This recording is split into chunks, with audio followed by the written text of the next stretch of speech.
turabaramutsa cyane bakunze urubuga rw'uburezi cyane cyane abakunda uburezi official TV.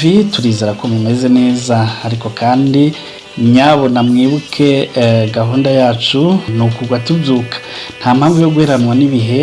Uyu munsi mujye mubimenya, uyu munsi biba bimeze neza, ejo bikaba bimeze nabi, cyangwa se byaba bimeze nabi ejo bikaba bimeze neza. Nizere rero yuko iryo hame murizi, nyabona ntimugaheranwe n'ibihe.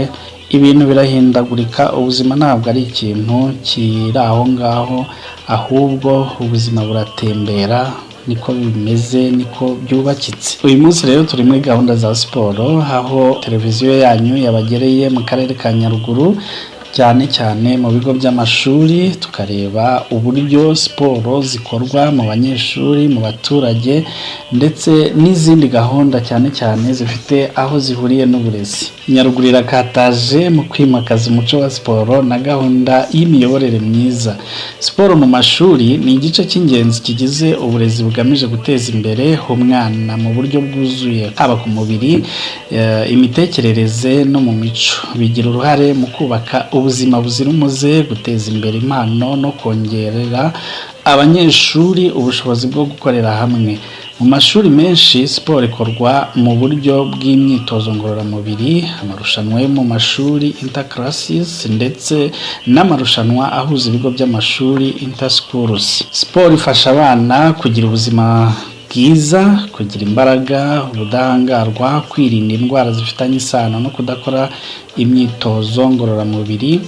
Hari kandi kwigirira icyizere no kwisobanukirwa, hakaba kubaka umuco w'ubufatanye ndetse n'ubworohere, ndetse na discipline n'ubupfura. Hari gutahura no guteza imbere impano zishobora kubyara abakinnyi mpuzamahanga. Mu rwego rw'uburezi, siporo itanga umwanya wo kwiga indangagaciro z'ingenzi nko kubahana, gukina neza no gukemura amakimbirane mu buryo buboneye. Ibyo bituma siporo iba kimwe mu byo umunyeshuri akenera kugira ngo abe umuntu ufite ubumenyi bwuzuye kandi witegura ejo hazaza. Aho rero nawe udukurikiye ndagushishikariza gukora siporo. Siporo ni nziza mu buzima bwa buri muntu uwo ari we wese arayikeneye. Fasha umubiri wawe ukore siporo, nawe ubwawe bizagufasha kandi uzambwira yuko byakugiriye umumaro. Turi mu karere ka Nyaruguru, umurenge wa Kibeho, akaba ari nawo mujyi cyangwa se kapitali y'akarere. Muri uyu mujyi rero niho twakoreye siporo.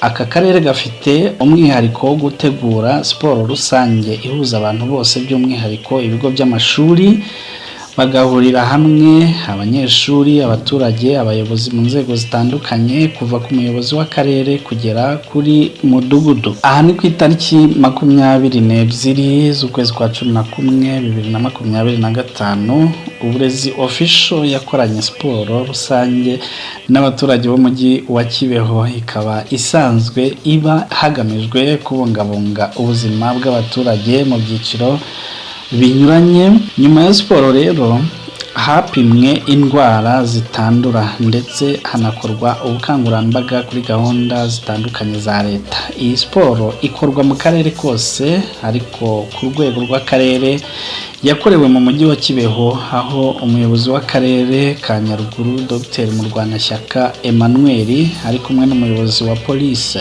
mu karere SP Francis Rutayisire, umuhuzabikorwa w'inama y'igihugu y'abagore wungirije Madame Mukashyaka Betty, hamwe n'umunyamabanga nshingwabikorwa w'umurenge wa Kibeho, bifatanije n'abaturage, abanyeshuri, abayobozi babo, ndetse hari imbaga rwose y'abantu bari bitabiriye iyo siporo.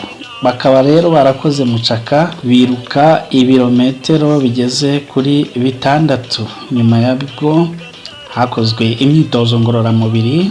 Hakaba kandi hari itsinda ry'abaganga bapimye indwara zitandura NCDs. Mu butumwa bwatanzwe harimo kwirinda ibiyobyabwenge aho biva bikagera, hakaba kandi kuba umunyarwanda ubereye u Rwanda wanga ikibi, agaharanira icyiza cyubaka.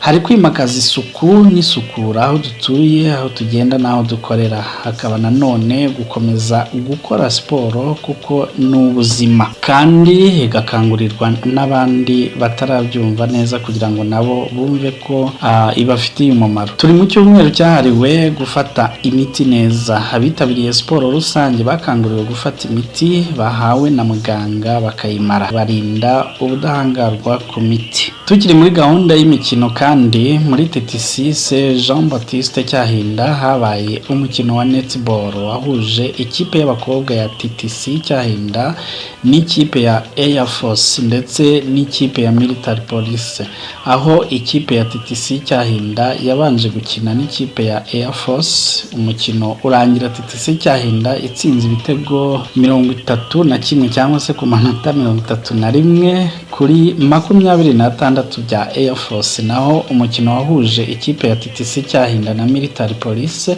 warangiye TTC Cyahinda itsinze ku manota 35 kuri 28 bya Military Police. Uyu mukino wakinwe mu rwego rw'imikino ya gicuti kuko umukino ubanza TTC Cyahinda yari yasuye amakipe yavuzwe haruguru, icyo gihe rero akaba bari baje kuyishyura. Amakipe y'ingabo z'igihugu yarayobowe na Major Kamanzi Moise. Hanakozwe kandi umuganda w'urubyiruko wibanze ku gukemura ibibazo bibangamiye imibereho myiza y'abaturage. Turabashimiye cyane rero, mukomeze gukurikirana gahunda z'uburezi Official TV, mukanda kukazogera mubona imbere yanyu kuri screen. Yari inshuti yanyu Fidèle de Jésus. Ciao ciao.